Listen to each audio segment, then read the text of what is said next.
Assalamualaikum warahmatullahi wabarakatuh.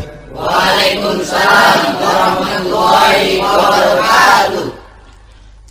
Alhamdulillah, wassalatu wassalamu ala sayyidina Rasulillah, sayyidina wa maulana Muhammad ibn Abdullah wa ala alihi wa sahbihi wa mawalah. La haula wa la quwwata illa billah, amma ba'du. Bapak-bapak, ibu-ibu, saudara-saudara kaum muslimin rahimakumullah. Sudah menjadi keyakinan dalam kehidupan kita bahwa segala yang ada permulaannya tentu akan ada penghabisannya. Setiap yang punya awal mesti akan punya akhir. Tidak ada keabadian dalam kehidupan dunia ini. Semuanya datang dan pergi silih berganti, berubah oleh pergeseran masa dan pertukaran waktu. Demikianlah kalau kita mau merenungi kehidupan dari alam di sekitar kita. Sejak dari kehidupan tumbuh-tumbuhan, binatang, sampai kepada kehidupan kita, makhluk bernama manusia. Lihatlah kita manusia misalnya. Dimulai sejak kita terlahir ke alam ini, keluar dari alam rahim ibu, menjadi bayi yang merah tidak berdaya, untuk kemudian berangsur meningkat menjadi anak-anak. Dari kehidupan anak-anak berubah lagi kita menjadi remaja dengan segala keceriaan dan kelincahannya, dan dari masa remaja naik lagi kita memasuki usia dewasa, untuk kemudian berangsur memasuki hari tua. Lalu setelah kita memasuki hari tua, sehari, seminggu, sebulan, setahun, sampailah kita kepada batas waktu yang telah ditentukan oleh Allah, yang dinamakan ajal, dan bertemulah kita dengan yang disebut maut. Ini merupakan kepastian dalam kehidupan. Kalau saja kita mau merenung perubahan-perubahan yang terjadi pada diri kita, seharusnya membuat kita insaf dan sadar. Dikala remaja kita begitu lincah, punya rambut yang hitam ikal berderai, punya lesung di pipit, punya senyum yang indah menawan setiap orang yang melihat, punya kulit yang kencang dan bersih. Manakala kita memasuki hari tua, perubahan frontal pun terjadi. Kulit mulai jadi keriput, rambut yang tadinya hitam ikal berderai mulai memutih, nikmat berkurang. Gigi yang tadinya utuh dan sanggup mengunyah apa saja, satu demi satu permisi meninggalkan kita. Sangat boleh jadi dikala remaja kita senyum semua orang terpikat, dikala hari tua dengan kulit yang keriput dan gigi yang tidak ada lagi, manakala kita senyum mungkin orang bakal lari dari sekitar kita. Kemana keindahan yang tadinya begitu menawan? Kemana senyum lesung pipit yang tadinya menarik perhatian orang? Pergi meninggalkan kita, berubah oleh pergeseran masa dan pertukaran waktu. Nah, bila maut datang menjemput kita, selesailah kehidupan sampai di situ? Ternyata belum. Kalau lahir merupakan perpindahan hidup dari alam rahim ke alam dunia, maka mati hakikatnya merupakan perpindahan hidup dari alam dunia ini ke alam kehidupan yang berikutnya, yang dinamakan dengan alam barzah. Andai kata hidup cuma sekali, secara moral kita sanggup berkata, alangkah tidak adilnya Tuhan. Kenapa? Dalam kehidupan ini kan aneka ragam terjadi. Ada orang yang zolim, ada orang yang dizolimi, ada orang yang membunuh, ada orang yang terbunuh, ada orang yang kaya, ada orang yang miskin, Ada orang yang jujur, ada orang yang menghalalkan segala cara, sehingga banyak ketidakadilan yang terlepas daripada pengadilan dunia. Lalu orang pun bilang, di dunia ini katanya banyak pengadilan tapi sulit keadilan. Di dunia ini mudah mencari pengadilan tapi sulit untuk mencari ketidakadilan. Andai kata hidup cuma sekali, tidak akan ada hidup sesudah hidup yang sekarang ini. Bagaimanakah nasib mereka yang lepas dari pengadilan dunia ini? Alangkah tidak adilnya Allah, andai kata tidak ada kehidupan sesudah hidup yang sekarang. Tentulah akan terjadi di mana orang menghalalkan segala macam cara untuk mencapai tujuan. Yang penting kan saya kaya, yang penting kan saya punya jabatan dan kedudukan tinggi. Kalau perlu jilat atas, jilat atas. Kalau perlu sikut kiri kanan, sikut kiri kanan. Kalau perlu injak bawah, injak yang bawah. Ini prinsip daripada orang-orang komunis. Dan pantas karena mereka tidak percaya kepada kiamat. Pantas karena mereka tidak percaya akan adanya kehidupan sesudah hidup yang sekarang ini. Maka saya menghimbau kepada seluruhnya, kita sudah kadung menyepakati negara ini berdasarkan Pancasila.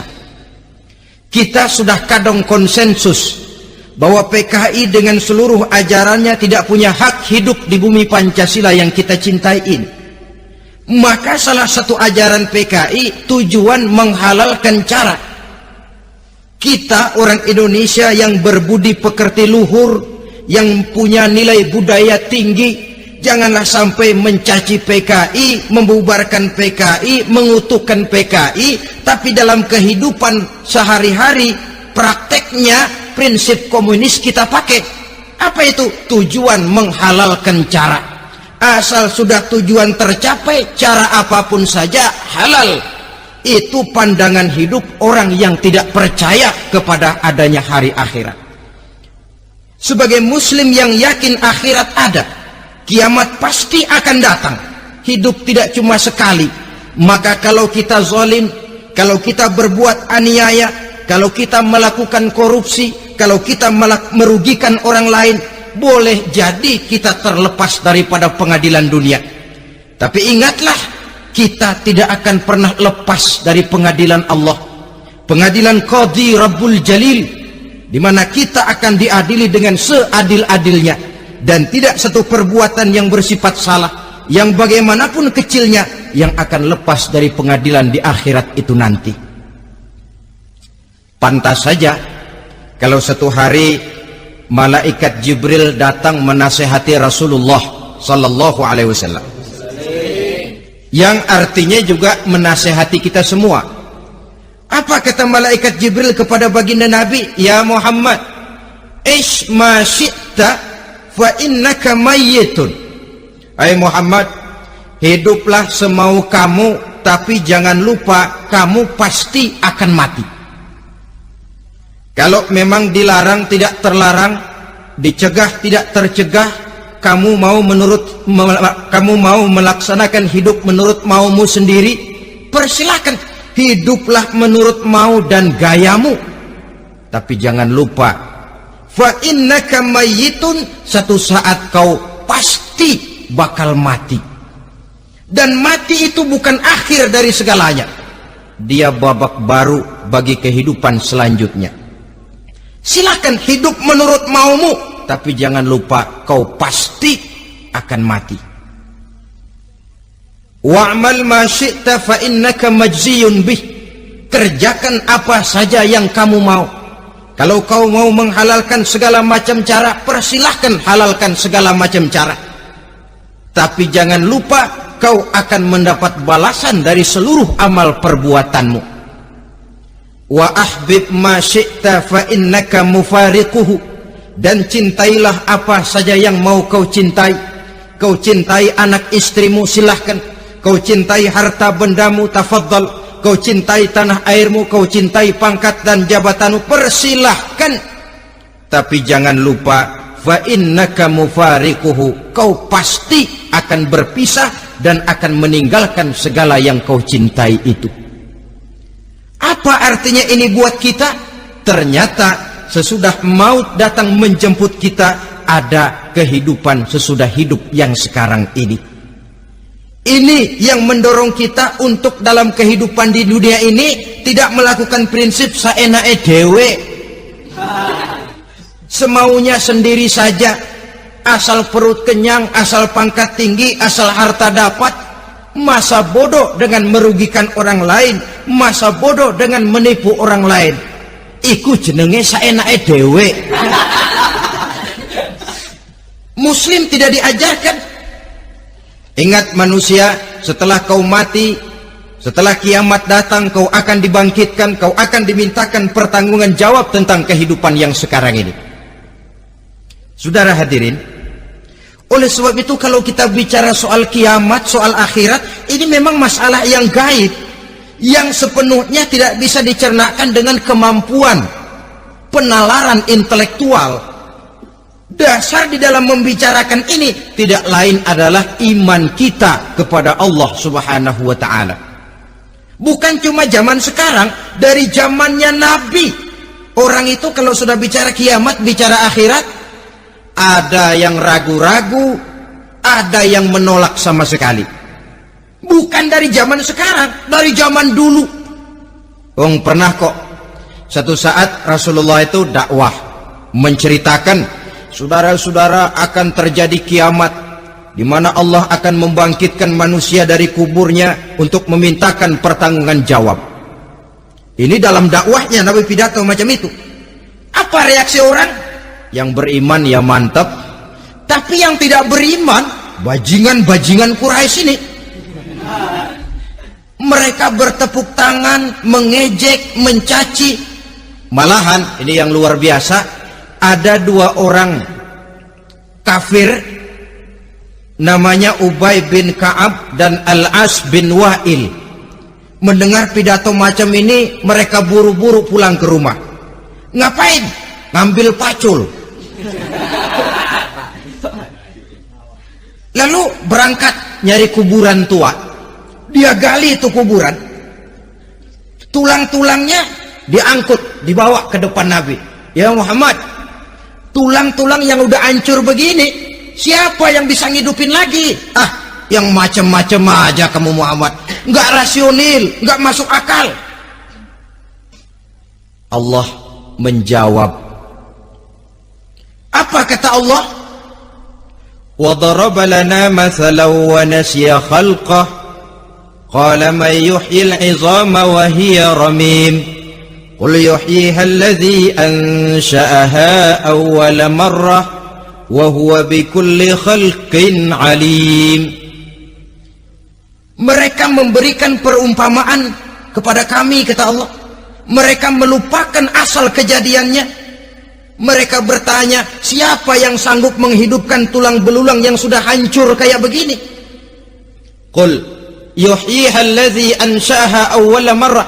Katakan kepada mereka Muhammad, yang akan menghidupkannya adalah dia yang telah menciptakannya pertama kali dulu. Kalau dia sanggup menciptakan, dia tentu lebih sanggup lagi untuk mengembalikan reproduksi ciptaan itu sebagaimana semula. Yang paling kasihan yang ragu-ragu. Akhirat itu ada apa enggak sih? Kiamat itu ada apa enggak sih? Lantaran ragu-ragu, terombang-ambing dia antara harapan dan putus asa, antara kenyataan dan idealisme.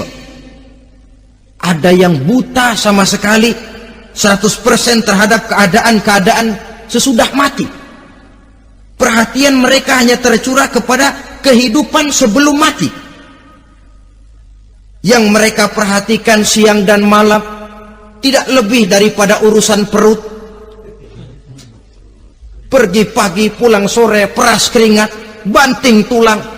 Cuma soal makan, soal minum, soal pakaian, soal kendaraan, soal rumah tangga, soal anak, soal istri. Yang mereka pentingkan hanya soal-soal politik misalnya, ekonomi, pembangunan dan industri. Untuk soal-soal kayak begitu, giat betul, habis seluruh waktu untuk memikirkan meningkatkan kebudayaan, politik, sosial, ekonomi. Kadang-kadang kurang tidur, kurang istirahat, berkeliaran ke sana kemari ke tempat yang jauh-jauh, sampai kadang-kadang terkena stres, penyakit darah tinggi, ginjal, lever, untuk memikirkan hal-hal yang semata-mata karena dunia saja. Lantas boleh jadi mereka mendapatkan kekayaan yang berlimpah ruah, mendapatkan kedudukan yang tinggi, nama yang semerbak, dikenal orang di barat dan di timur, di utara dan di selatan. Tetapi alangkah kecewanya mereka jikalau datang ajal menjemput nyawa, mati mereka, meninggalkan harta yang banyak, nama yang masyhur, mereka disebut dengan jasa-jasanya. Radio memberitakan, TV menyiarkan, koran-koran memuat, bahkan nama mereka kadang-kadang dikenang 2-3 tahun setelah wafatnya. Tetapi dalam pada itu roh mereka merintih, mengeluh, menderita, karena dilemparkan oleh Allah ke tempat-tempat yang kotor, penyesalan yang sudah tidak akan ada gunanya lagi. Saudara-saudara kaum muslimin rahimakumullah, oleh karena itu kehidupan akhirat bukanlah dongeng dan takhayul, bukan khurafat dan khayalan. Kehidupan akhirat, hari kiamat adalah kebenaran dan kepastian. Dalam surah Al-Hajj ayat ke-7, Allah Subhanahu wa taala menyatakan, wa anna as-sa'ata atiyatun la raiba fiha wa anna Allah yab'atsu man fil qubur, dan bahwasanya kiamat itu sesungguhnya adalah sesuatu yang pasti dan tidak ada keraguan-raguan lagi di dalamnya, dan bahwasanya Allah sungguh-sungguh akan membangkitkan manusia dari kuburnya masing-masing. Nah, kalau kita sudah yakin kiamat sesuatu yang pasti adanya, akhirat sesuatu yang pasti adanya, dari mana pembicaraan tentang kiamat ini kita mulai? Tentu dari diri kita. Marilah kita mencoba melihat proses perjalanan hidup ini sampai kita memasuki kiamat. Hadirin, tidak ada makhluk secantik manusia. Tidak percaya? Pernah keragunan? Nah, saudara masuk ke kebun binatang, segala macam makhluk ada di situ, ratusan macam jenis binatang. Bandingkan dengan saudara, kira-kira cakep mana?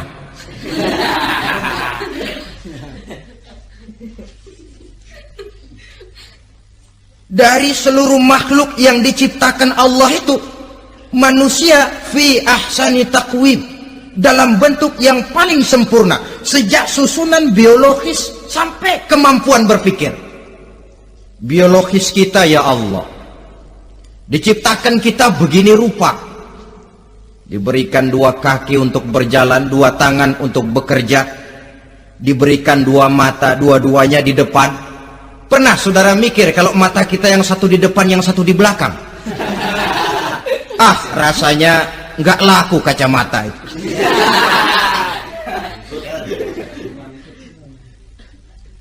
Diberikan hidung dengan 2 lubang, tahu betul Allah ke bawah lagi lubangnya.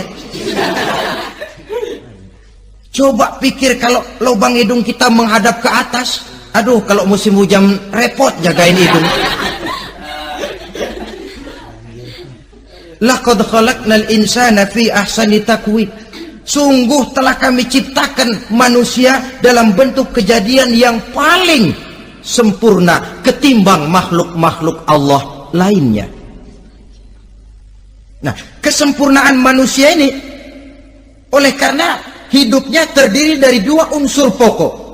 Pertama unsur jasmani dan kedua unsur rohani, jasad dan roh. Jasad yang terlihat sekarang ini, potongan saudara yang ngejedok di depan saya ini jasad saudara. Ini yang berasal dari sari pati makanan yang dimakan oleh bapak ibu kita. Lalu hasil kerjasama yang baik antara ibu dengan bapak, terwujudlah kita. Kalimat langsungnya, jasad ini berasal dari tanah yang tadi berubah dari bayi, remaja, dewasa, meningkat hari tua. Yang berubah itu jasmani kita. Kenapa? Karena jasmani itu materi, benda, daya tahannya terbatas. Dia berubah oleh pergeseran masa dan pertukaran waktu. Apa ada orang makin tua makin cakep? Jasmani oleh karena dia materi, dia berubah oleh pergeseran masa dan pertukaran waktu. Nah, yang menyebabkan jasmani itu bergerak karena ada roh di dalamnya. Ini yang menyebabkan kehidupan. Ini yang menjadi sumber kehidupan, pusat kesadaran dan pengertian dalam kehidupan manusia. Tanpa roh dalam diri kita, maka jasad kita, pernah lihat orang mati? Nah, itu kalau orang mati, coba perhatikan. Apanya yang kurang? Kupingnya masih ada, tapi sudah tidak sanggup mendengar. Matanya masih lengkap, tapi tidak mampu melihat. Jangankan melihat, terbuka saja tidak. Mulutnya masih ada, tapi sudah tidak bicara lagi. Telinganya cukup, tapi sudah tidak sanggup mendengar. Kakinya lengkap, tapi tidak mampu lagi berjalan. Apa penyebabnya itu? Ternyata jasmani kita, jasad ini, manakala sudah ditinggalkan oleh roh, dia tidak akan bisa berdaya apa-apa. Tidak mampu berjalan, tidak pula berbuat, tidak pula bekerja apapun saja. Saudara-saudara, dua-duanya punya kebutuhan. Jasmani ada kebutuhannya, rohani pun ada kebutuhannya. Jasmani yang jelas perlu makan, perlu minum, perlu tidur, perlu pakaian, dan sebagainya. Nah, apabila saat berpisah datang, ajal sampai, berpisahlah roh dan jasad. Dan itulah yang dinamakan dengan maut. Jadi apa sih mati itu? Mati adalah berpisahnya roh dengan jasad. Sebab itu Islam sangat menganjurkan kita untuk banyak-banyak mengingat mati. Bagaimana caranya mengingat mati? Pertama, mati itu kan pasti. Kira-kira yang hadir di sini ada yang nggak mati nggak kira-kira? Semuanya bakal mati kan? Berani? Berani. Sekarang mau? Saudara, sebenarnya kalau kita merenung lebih jauh, orang itu tidak perlu takut mati. Walaupun tidak boleh terlalu berani menghadapi mati. Karena bagaimanapun takutnya kita kepada mati, toh dia pasti datang. Bagaimanapun beraninya kita mati, kalau belum ajal, ya tidak mati juga. Jadi muslim itu kan harus berani menghadapi hidup dan tidak takut menghadapi mati. Mati adalah sesuatu yang pasti.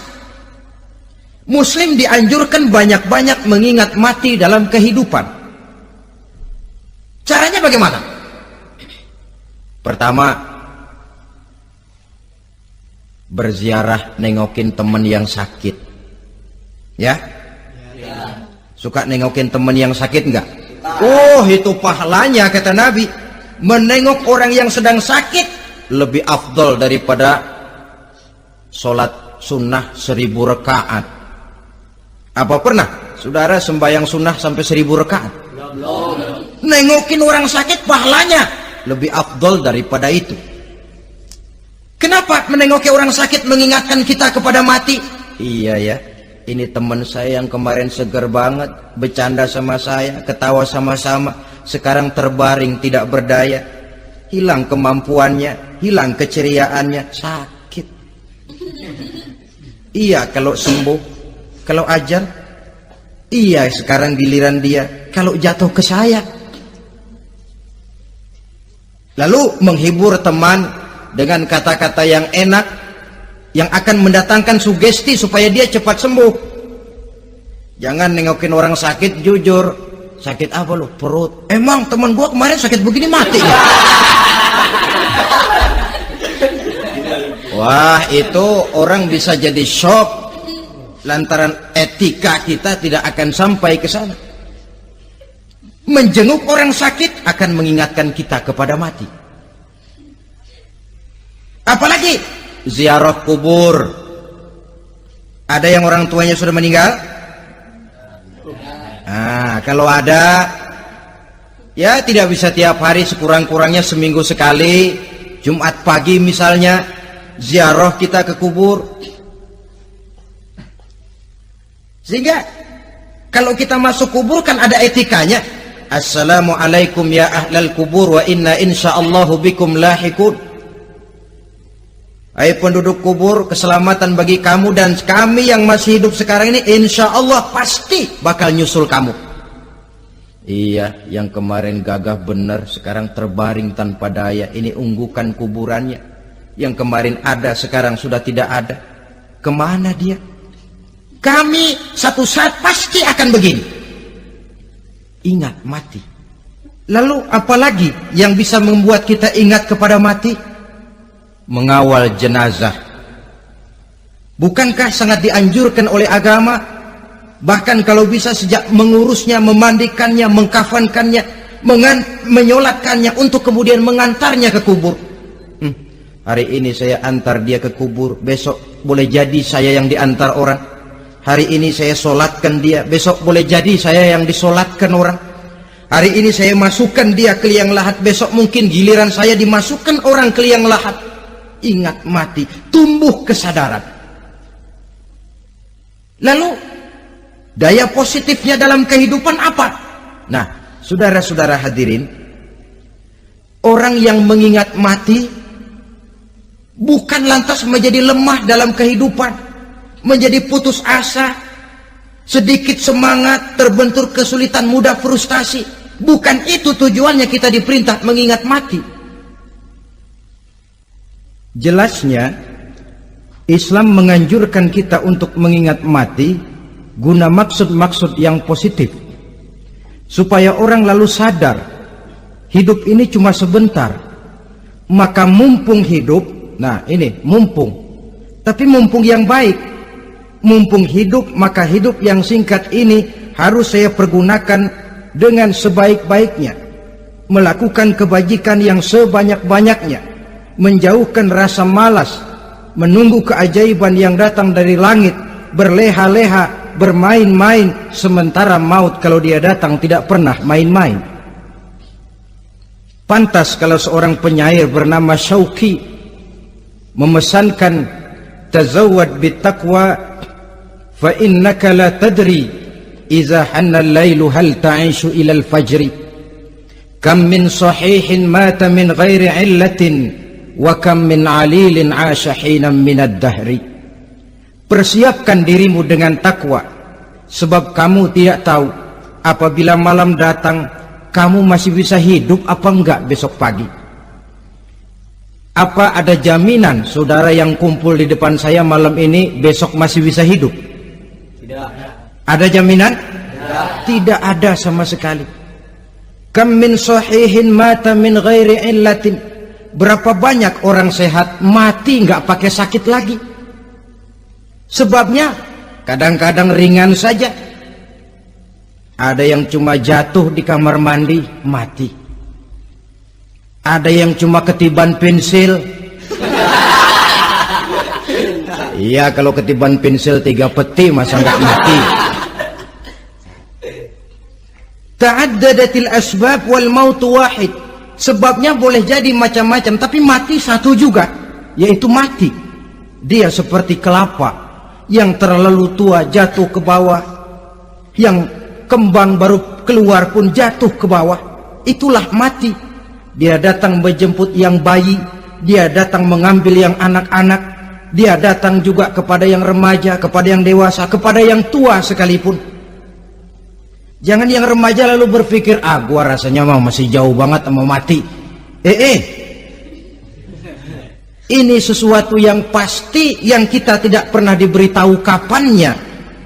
Kalau dikasih tahu kapannya kan kita bisa, umpama malaikat maut datang ke rumah saya, saudara Zainuddin kau mati 80 tahun lagi. Wah, saya kan berhitung, masih lama, poya-poya aja dulu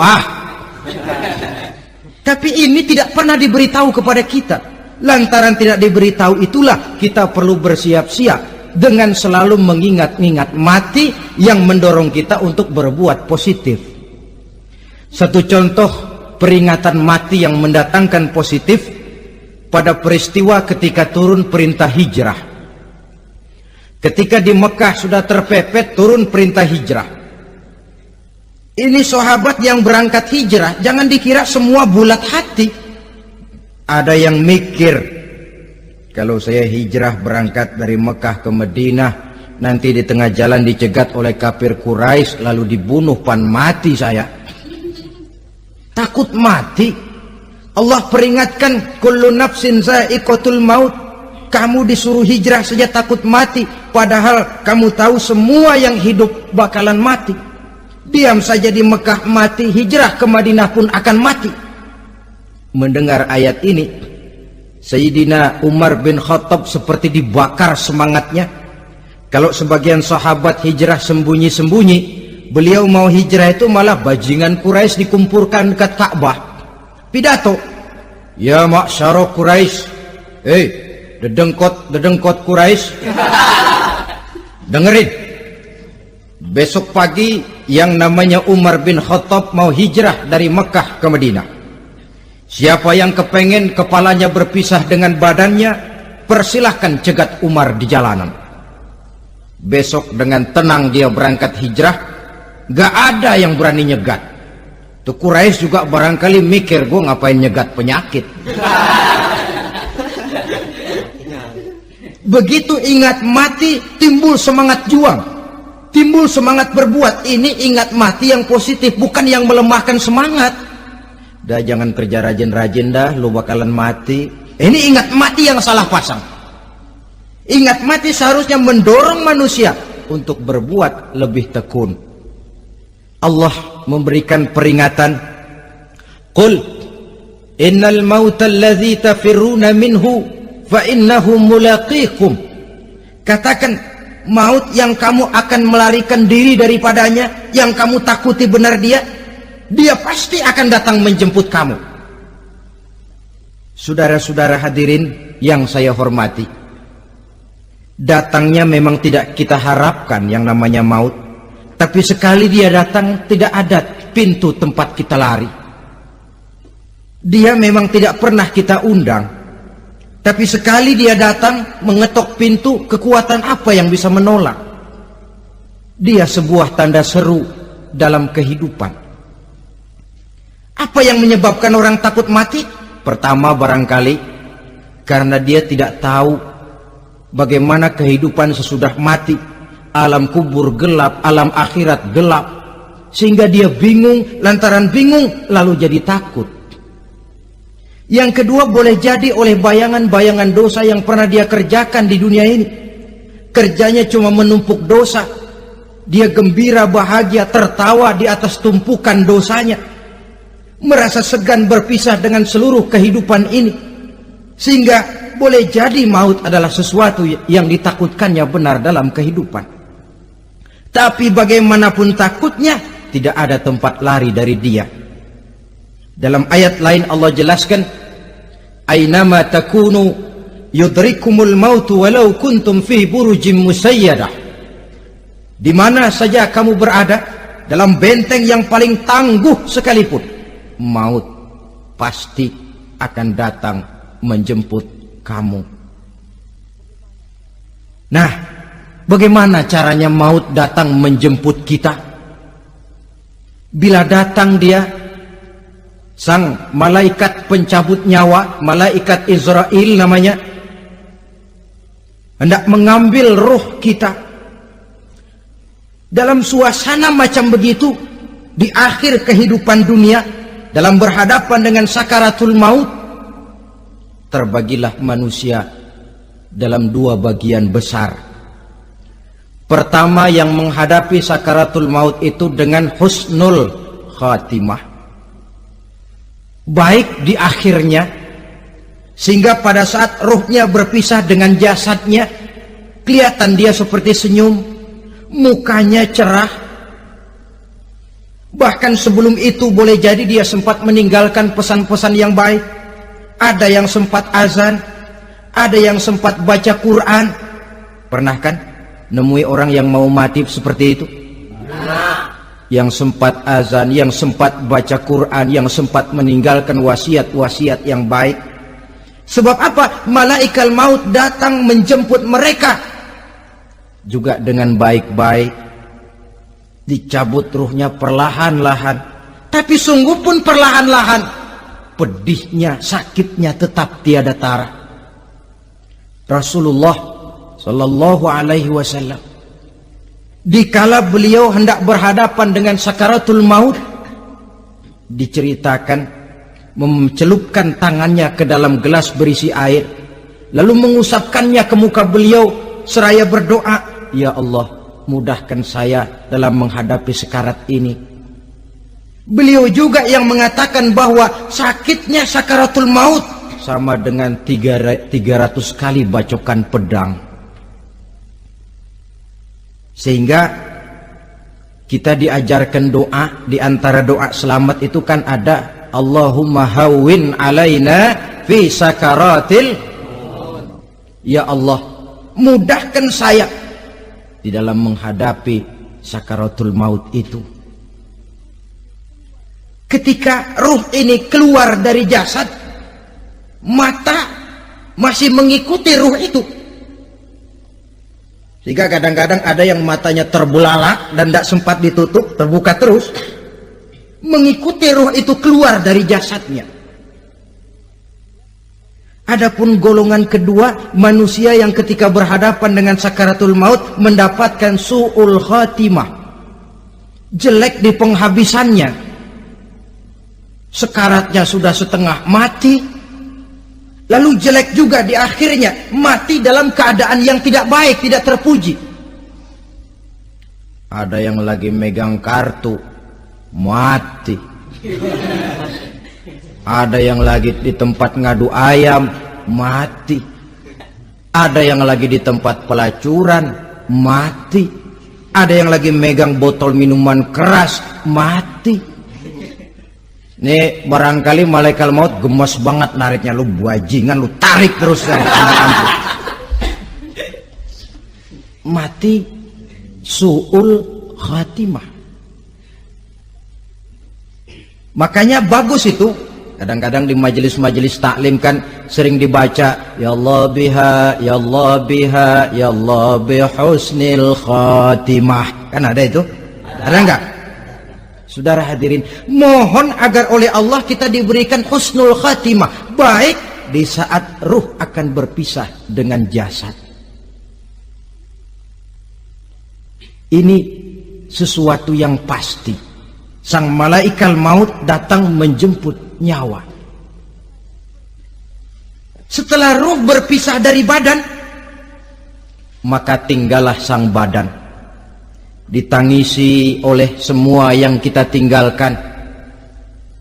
Sehingga kepada putrinya Fatimah, ketika malaikat maut datang hendak menjemput baginda Nabi, beliau berkata kepada anaknya, Fatimah, kamu tahu siapa yang datang?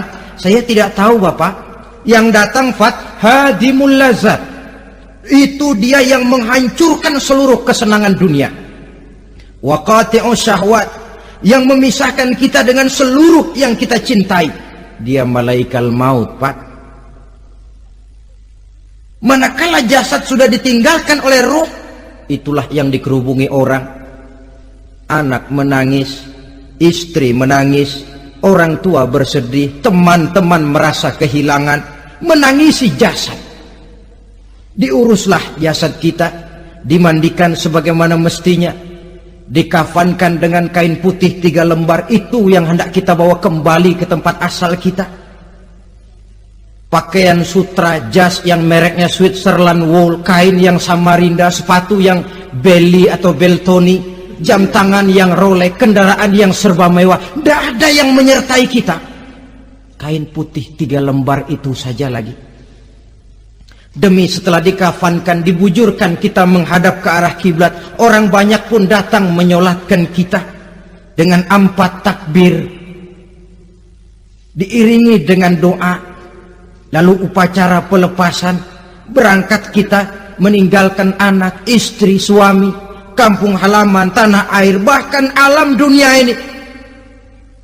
Selamat tinggal alam dan seluruh isinya. Tinggallah yang tinggal. Saya akan kembali ke tempat asal dari mana saya datang, untuk kembali mempertanggungjawabkan seluruh perbuatan saya dalam kehidupan ini. Manakala upacara pelepasan selesailah sudah, dimasukkan kita ke keranda jenazah, digotong orang, bismillah wa ala millati rasulillah, dibawa ke tempat peristirahatan terakhir katanya. Padahal dulu kalau mau kita istirahat, ke villa lah kita, ke Bali lah kita, ke Hong Kong lah kita, ke tempat-tempat tamasya yang indah. Oh, rupanya akan sampai juga perjalanan menuju tempat peristirahatan terakhir, yang luasnya tidak akan lebih dari 2 kali 1 meter. Diusung orang kita, diantarkan orang banyak. Manakala sampai ke atas liang lahat, pengusung jenazah dibuka, diturunkan kita ke liang lahat, dibaringkan. Gumpalan tanah akan jadi bantal kita. Muka dibuka, dihadapkan ke arah kiblat. Setelah itu ditutup liang lahat kita dengan kayu. Masih belum kurang, diuruk dengan tanah. Yang menguruk orang-orang yang tadinya mencintai kita, menyayangi kita. Tapi ketika jasad sudah ditinggalkan ruh, habis rupanya cintanya. Coba jasad kalau sudah ditinggalkan ruh, 3 hari aja di rumah, serem. Ya mayit, siapa yang betah nemenin mayit? Lalu bila upacara pemakaman selesai, maka berusahalah semuanya. Para pengantar akan kembali ke rumahnya masing-masing. Maka masuk kita ke alam kehidupan, yaitu yang disebut alam barzakh atau alam kubur. Apa selesai hidup sampai di situ? Tidak. Hanya beberapa langkah setelah yang mengantar kita pulang. Diriwayatkan dalam hadis Bukhari dan Muslim, bila seseorang sudah diletakkan di kuburnya, lalu yang mengantar kembali pulang, maka roh si mayit akan dapat mendengar bunyi terompah orang yang pulang itu. Bunyi terompahnya terdengar. Datang 2 malaikat menanyakan dia dengan pertanyaan-pertanyaan yang kalau bisa dijawab dengan betul. 2 malaikat yang bernama Munkar Nakir akan bilang, jawabanmu betul, tenanglah kau di sini, naumatal arus, tidurlah kau di sini seperti tidurnya pengantin. Orang yang baik-baik di alam kuburnya akan mendapat nikmat kubur, sehingga masa penantian yang lama. Sebab jangan lupa, kita masuk ke kubur itu kan menunggu sampai datangnya hari kiamat. Jadi kalau kiamat umpama masih 1000 tahun lagi, ya 1000 tahun kita menunggu. Orang yang baik-baik penantian di alam kubur, kata malaikat, naumatal arus, tidurlah kamu seperti tidurnya pengantin. Bagaimana sih tidurnya pengantin? Nggak berasa. Iya, kata anak sekarang, endah aja udah. Begitu mendusin pagi, kata lakinya, malam sebentar bener ya Neng. Sebentar betul katanya malam. Ya tentu saja tidak terasa. Kenapa? Dia tidak pernah memikirkan waktu. Terbawa oleh kenikmatan dan kelezatan yang dirasakannya dalam kehidupan. Tapi orang kafir, orang yang dosanya bertumpuk, tidak sanggup menjawab pertanyaan dua orang malaikat, maka dia akan mendapat azab di alam kuburnya terus menerus siang dan malam sampai datangnya hari kiamat. Ibarat maling ayam ketangkep, belum masuk pengadilan udah digebugin duluan. Kan begitu kan? Ada maling ayam nggak di sini? Nah, itu yang nyaut tadi pengalaman itu. Di sidang belum divonis, belum digebukin babak belur. Saudara hadirin, maka alam kubur bisa merupakan raudhatun min riyadil jannah, taman di antara taman-taman surga, pun juga bisa merupakan hufratun min hufarin niran, menjadi liang daripada neraka. Ada lagi riwayat yang dari Imam Muslim yang diperoleh dari Zaid bin Sabit. Zaid bin Sabit cerita, satu hari kami bersama Rasulullah SAW berada dalam kebun kepunyaan Bani Najjar. Rasulullah sedang duduk di atas keledai. Tiba-tiba entah bagaimana itu keledai terkejut, kaget, berontak, hampir Rasulullah jatuh. Rasulullah kemudian bertanya, rupanya di kebun itu ada kuburan tua, 5 atau 4 kuburan. Rasulullah lalu bertanya, saudara-saudara ada yang tahu nggak ini kuburan siapa? Nggak ada ya Rasulullah. Memang kenapa? Ini penghuni kuburnya lagi disiksa oleh Allah. Andai kata boleh saya mohon kepada Allah supaya kamu dengar seperti yang saya dengar, andai kata saja kamu kuat mendengarnya, saya pasti akan berdoa. Tapi sayang, saya yakin kamu pasti tidak akan kuat mendengar mereka mendapat azab di kuburnya.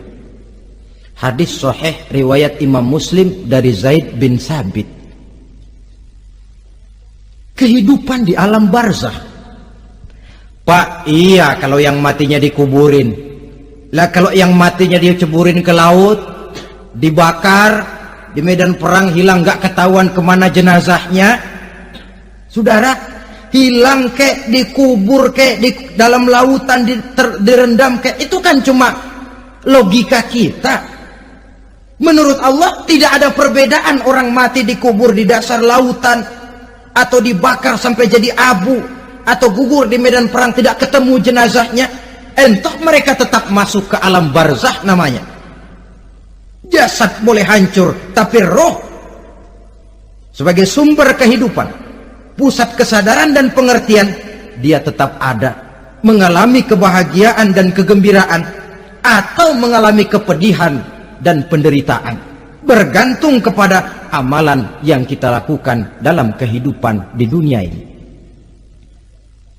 Maka dalam Yasin tadi kan jelas, qul yuhyiha alladzi ansha'aha awwala marrah, yang menghidupkan mereka yang dikubur di dasar lautan, mereka yang dibakar sampai jadi abu, yang akan menghidupkan ialah Allah yang menciptakan mereka dulu pertama kalinya. Jadi kalau sudah ada aslinya, ya tentu tidak perlu contoh lagi, akan sangat mudah membuatnya. Orang tua kita, keluarga kita yang sudah berpulang, mereka di alam barzah sekarang ini bisa mendapat nikmat kubur, bisa mendapat azab kubur, bergantung amalan mereka dalam kehidupan di dunia ini. Dalam Musnad Imam Ahmad dan Sahih Abi Hatim malah ada tambahan riwayat, orang yang banyak kebajikannya di dunia, amalannya akan datang menemani dia. Sholatnya dekat kepalanya, puasa sebelah kanan, zakat sebelah kiri, menghibur dia. Malahan dikatakan berbentuk orang yang cantik menemani dia di alam kuburnya. Aneh, dia tanya, man anta lam ara fid dunya ajmal minka. Siapa kamu? Di dunia ini belum pernah saya melihat orang secantik kamu. Dia jawab, ana amaluka soleh. Saya adalah amalmu yang soleh yang kau kerjakan waktu di dunia.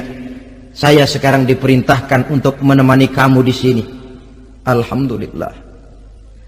Sedangkan amalnya yang jahat akan datang dalam bentuk yang menyeramkan menemani dia di sana. Bayangin deh, di kuburan ditemenin yang serem-serem.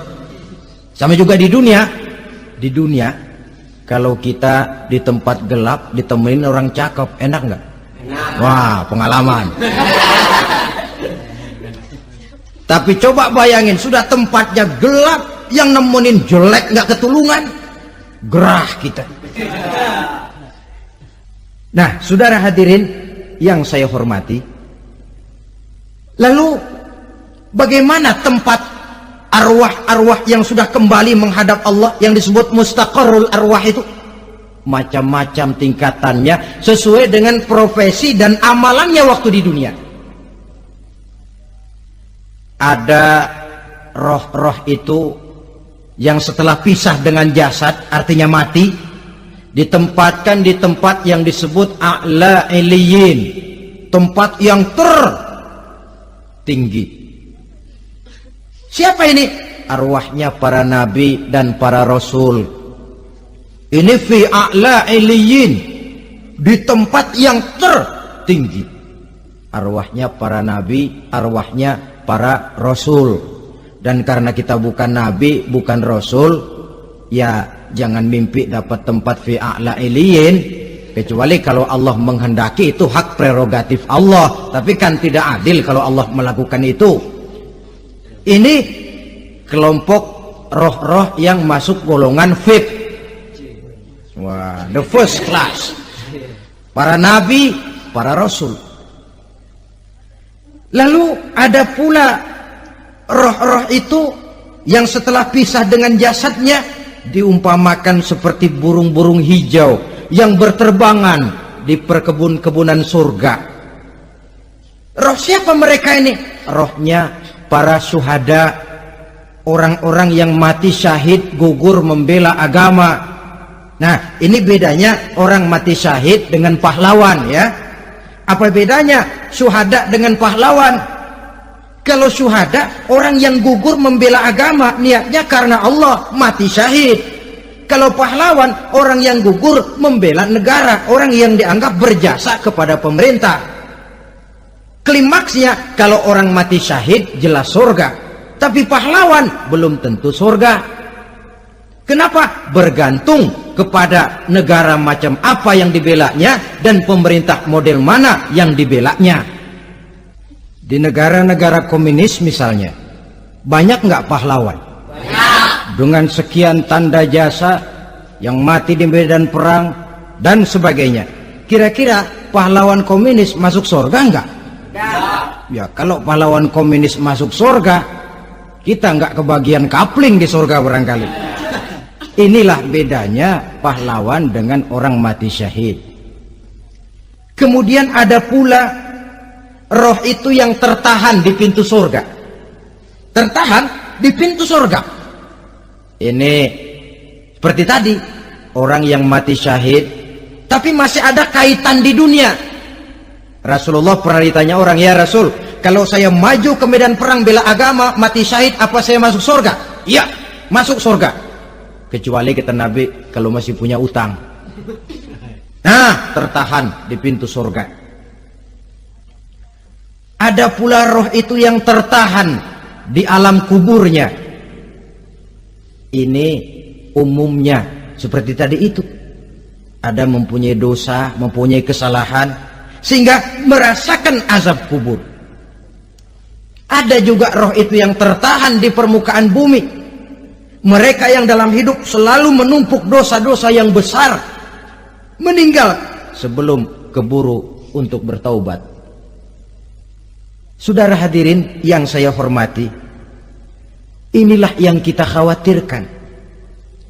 Sebab jikalau pada saat roh sudah datang, jikalau saatnya roh datang berpisah dengan jasad, menemukan sakaratul maut, saat itu taubat sudah tidak akan ada gunanya lagi.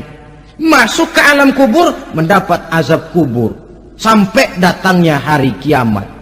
Berapa lama di alam kubur ini?